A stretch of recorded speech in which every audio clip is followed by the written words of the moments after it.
Okay, so I'm going to show you a few child-friendly ways of prepping your food. So I've got a few different utensils, but I've also decided to use a nicely blunted child's knife as well to show this, and again some child-safe scissors as well, so you can see how it would work for them. So the first one that I'm going to show you is the bridge. So if we make a little letter C with our hands, then you can use that as a bridge over the food, and then this is almost like we like to say a train going through the tunnel. So the train goes through the tunnel, and then you can press down and chop through your item, and there you go, you have a chopped mushroom, or whichever item it is that you're going to do. You can also use a fork for this, so if instead you wanted to chop a little finer, then you could use the fork and cut through the prongs to chop up whatever it is nice and fine. Okay, the next one is the claw. So for the claw, it's a similar starting point, but then what we do is we put our fingers down so that the tips of our fingers are on the food item, and then this is Sandy the dog. She's going back into the kennel for this one. So we'll just show you that with this. So we put our fingers down. Sandy goes into the kennel, and then we can chop down on that. And this way, we're only ever putting the flat side of the blade against the forefingers, so there's no chance of chopping those fingers off. Instead, we're just straight down. Oops, tuck Sandy in. And there we go, we'll chop through again.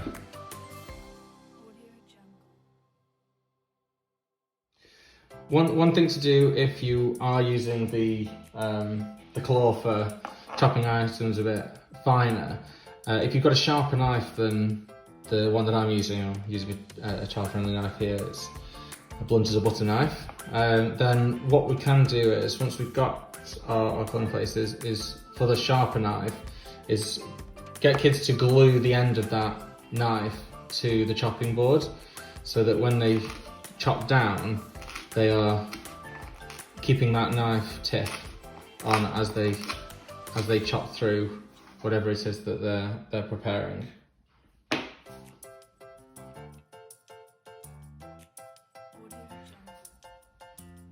Now, you don't always need to use a knife when you're chopping food. You can also use a pair of scissors. So all you need to do, I've got a bit of cabbage here, is get children to just chop through, and then you can chop that as finely as you want, but you can even get them to chop into, if you want it cutting off even finer, and then you've got all of that. Now, as you can see there, that's gone all over the place.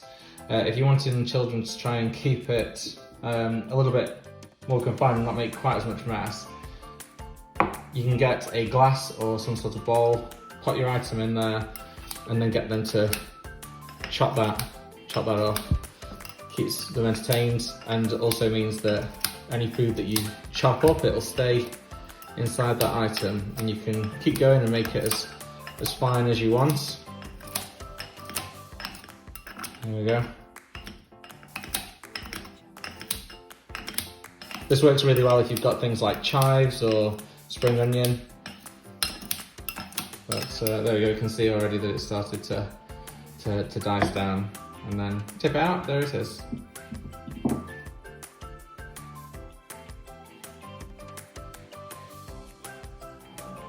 Okay, the next thing I'm going to show you is peeling. So this is my peeler. I wouldn't recommend one like this for your programs because it's got this sharp edge on the side and children could easily put their finger on it, but I'm sure you'll find some that are a little bit safer, maybe just without the blade on the side. If you've got one like this that's got this sort of twisting action, it means it's called a speed peeler, which essentially means that you can peel both ways, up and down. Now, for the young people and the children on the programme, what we recommend is that you put the item on the base so you've got a solid point. And then from the top, just grate down whatever it is that you peel down whatever it is that you're peeling. And it doesn't matter if there's a big gap at the top, because you can always then turn it over and peel the other way, but at least that way you're not at any risk of peeling fingers.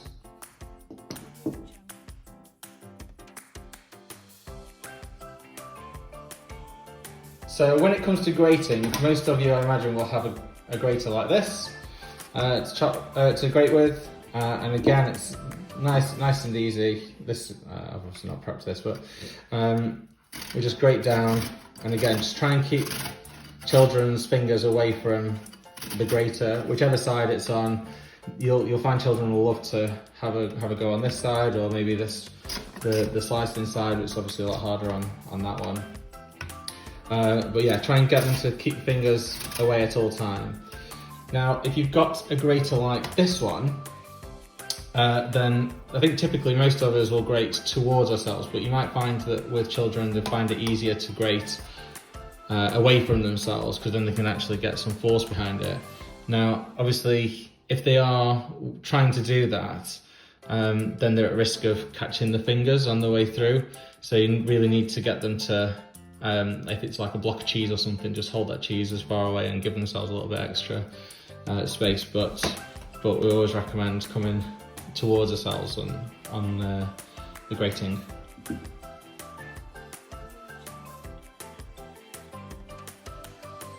Okay, and lastly, I'm just going to show you a few different things to help when you are preparing certain types of food. So some of the things that you might prepare quite a lot of is peppers. So obviously with peppers, you've got the big core in the middle with all the seeds. And when you start chopping into it, it can be, the seeds can go everywhere. So one of the easy ways of getting around that is if you push the top in, then you can break the pepper apart, and 99% of the time, you'll keep all your seeds in one go. And then you can obviously chop the pepper as you see fit. The next one is an apple. Now I'm gonna cheat here and get my knife on. So to keep the apple stable, if you chop the bottom off, then the apple doesn't move when children are trying to chop around that. And you can use that for onions and other things like that are just a little bit more difficult to chop off. And the last one is an avocado. So if we slice around the seed on our avocado, then we should be able to twist that apart. There's our avocado seed, and then you can just scoop that out. Oops, there we go. If you're lucky, you can just give it a squeeze and it'll pop out, similar to like how it did then. And then from then you can get children to either scour that and then just scoop the avocado out. And it's delicious, kids love avocado.